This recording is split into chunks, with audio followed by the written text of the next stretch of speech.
के सन 2022 वर्षक नेतृत्व चयन करबाक लेल गंडकी प्रदेश के पोखरा में भेल महाधिवेशन के ककस समारोह में जनकपुर धाम के एकटा युवा बजैत काल तालिये ताली आ हुटिंग भ रहल छल।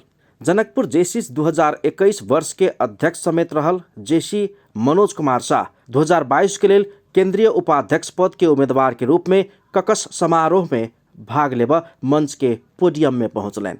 तकर बाद उद्घोषक हुनक मंतव्य शुरुआत करबाक लेल योर टाइम स्टार्ट नाउ कहने लगते मनोज बाज के शुरू केलखिन। ओ कहलखिन, म सधैँ सोचेर बोल्ने मान्छे आज हाँसेर बोल्न मन लागेको छ।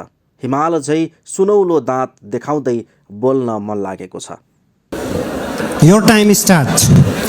म सधैँ सोचेर बोल्ने मान्छे आज हाँसेर बोल्न मन लागेछ। म सधैँ सोचेर बोल्ने मान्छे आज हाँसेर बोल्न मन लागेछ। हिमाल झै सुनौलो दन्त देखाउँदै बोल्न मन लागेछ। धन्यवाद nomination chairperson JCI senator Ashok Shankar ji. हुनक पक्ष में हुटिंग आ ताली के गड़गड़ाहट सुनल गेल। तेकरा बाद ओ नेपाल जेसीस के पूर्व अध्यक्ष सब के भीष्म पितामह के संज्ञा दैत संबोधन करैत अपन मंतव्य रखला के बाद नमहर ताली बजल। तेकरा बाद हुनक हरेक वाक्य पाछू ताली के गड़गड़ाहट आ हुटिंग क्रमिक रूप में होइत गेल। ओ आगू कहलखिन, म त्रिकालदर्शी त्रिनेत्रधारी महादेव को भक्त हूँ। मेरो ककस भित्र प्रवेश गर्नुभन्दा अघि मेरो महादेवलाई म मनन गर्न चाहन्छु। मेरो स्वरमा स्वर मिलाइदिन तपाईँ सम्पूर्ण महानुभावलाई आग्रह गर्न चाहन्छु र जोरले भन्नुस्, हर हर महादेव। म त्रिकालदर्शी त्रिनेत्रधारी महादेव को भक्त हूँ। मेरो ककस भित्र प्रवेश गर्नुभन्दा अघि मेरो महादेवलाई म मनन गर्न चाहन्छु। मेरो स्वरमा स्वर मिलाइदिन तपाईँ सम्पूर्ण महानुभावहरूलाई अनुरोध गर्न चाहन्छु। ल जोरले भन्नुस्, हर हर महादेव, हर हर महादेव। धन्यवाद आत्मीय जेसीस मनहरू, यहाँहरूले मलाई अझै तीव्र ऊर्जा प्रदान गर्नुभएकोमा म यहाँहरूलाई आभारी रहनेको छु। हर हर महादेव के नारा लगाव आग्रह केला के बाद हुनका संगे हर हर महादेव के जोरदार नारा सहभागी सबसे एकै साथ गुंजमान भेल छल। ई दृश्य जनकपुर धाम के लेल गौरव के परिदृश्य दर्शा रहल छलनि। मनोज के उ बुलंद आवाज में देश भर के आधुनिक व्यावसायिक आ अगुआ युवा सब के बीच जनकपुर धाम के पहचान झलक रहल छल। उ मनोज नै जनकपुर धाम बाजि रहल ओहिना बुझाइत छल।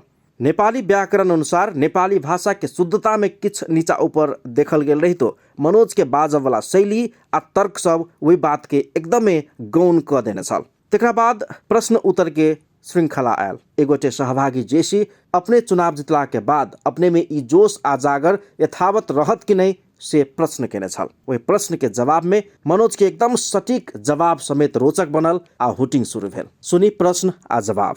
अहिले हजुरले ककस दिँदै गर्दा एकदम जोश र उत्साहका साथ त्यहाँ मलाई लाग्छ त्यहाँ तपाईँ उफ्री दिइराख्नु भएको थियो।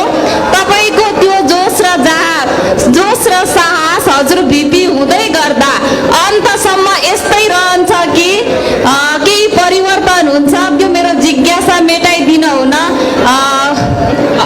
राष्ट्रिय उपाध्यक्ष ज्यूलाई हार्दिक अनुरोध गर्दछु। Thank you so much. Okay Manoj sir. धन्यवाद मेरा आत्मीय समकालीन जेसी निर्मला श्रेष्ठज्यू। नोमिनेसन चेयरपर्सन मार्फत यहाँलाई म के जानकारी गराउन चाहन्छु भने जेसी से बयानमा लागिरहँदा मनमुटुमा अटोट संकल्प, हृदयमा विश्वास र मस्तिष्कमा दूरगामी सोच हुनुपर्छ। यहाँले विभिन्न सोशल मिडियामा मेरो जोश र जाँगर देखिसक्नु भएको छ। सायद मलाई प्रोत्साहन गर्नका निम्ति पनि तपाईको यो प्रश्न रहेको छ।